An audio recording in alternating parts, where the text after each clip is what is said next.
Bonjour et bienvenue sur Radio Mangalala. Avant de commencer, nous tenons à remercier toute personne qui nous soutient ici à la Radio Mangalala et nous prions toute personne qui nous suit de bien vouloir s'abonner à la chaîne. C'est l'unique manière de nous soutenir ici dans le travail que nous faisons. Eh bien, il y a encore 2 ans, le lieutenant général, puis général d'armée Christian Chiwewe Songé a incarné la figure centrale de l'appareil militaire congolais.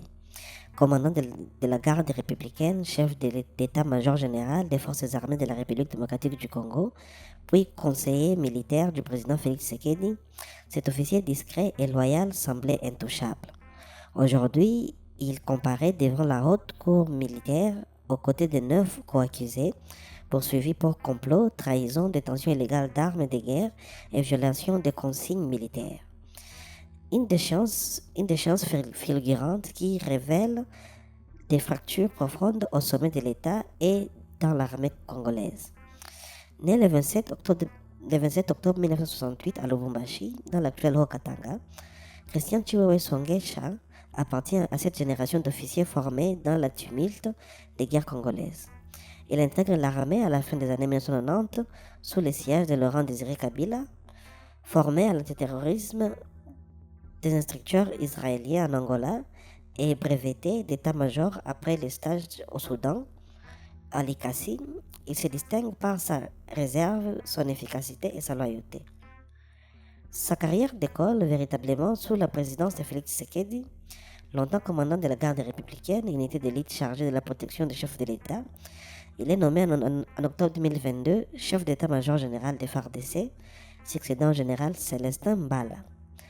En octobre 2023, il est élevé au grade de général d'armée, l'un des plus élevés de la hiérarchie militaire congolaise. À ce poste stratégique, Chiwewe doit faire face à la résurgence de M23 dans l'est du pays. Ses partisans soulignent ses efforts pour restructurer une armée fragilisée par des années de corruption, de divisions ethniques et de défaites humiliantes. Ses détracteurs lui reprochent en revanche, les reculs successifs face aux rebelles et une gestion parfois autoritaire. En décembre 2024, quelques jours seulement avant la chute de Goma, aux mains de l'AFC-M23, le président Tshisekedi les relève de ses fonctions et les nomme conseiller militaire à la présidence, un placard doré qui rétrospectivement marque le début de sa disgrâce.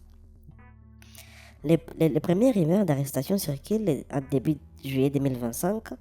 Le 15 juillet, Augustin Kabouya, secrétaire général de l'UDPS, parti présidentiel, confirme publiquement l'affaire lors d'une causerie politique.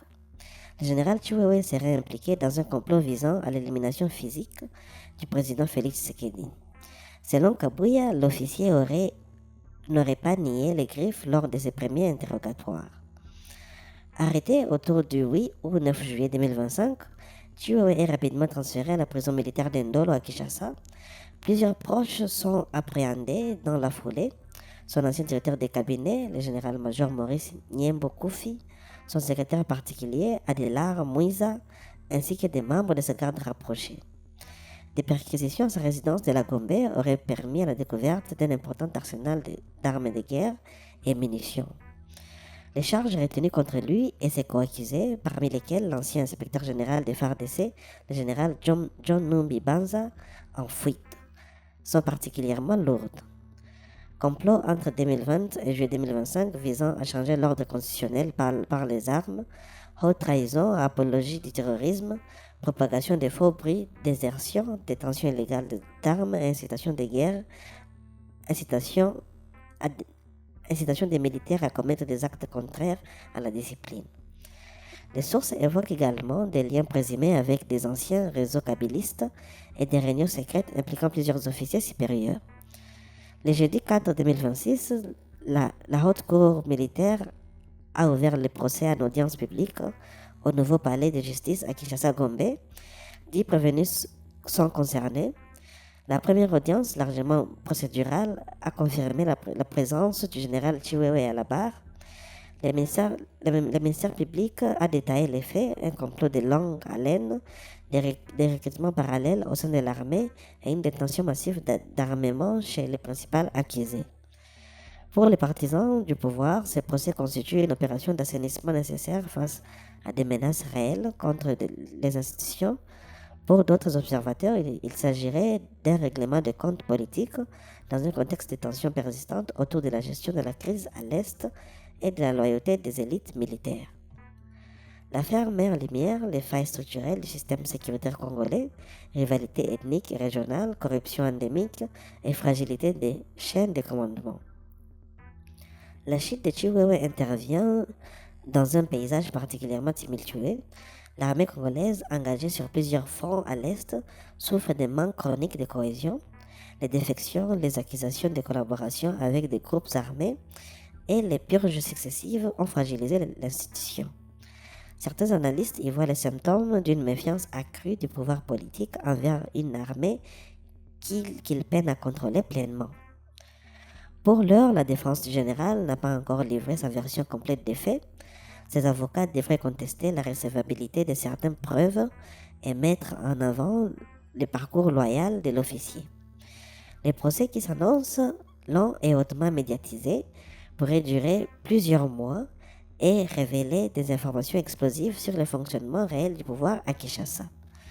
Quoi qu'il en soit, la trajectoire de Christian Chiwewe Songea illustre cruellement la précarité des positions au sommet de l'État congolais.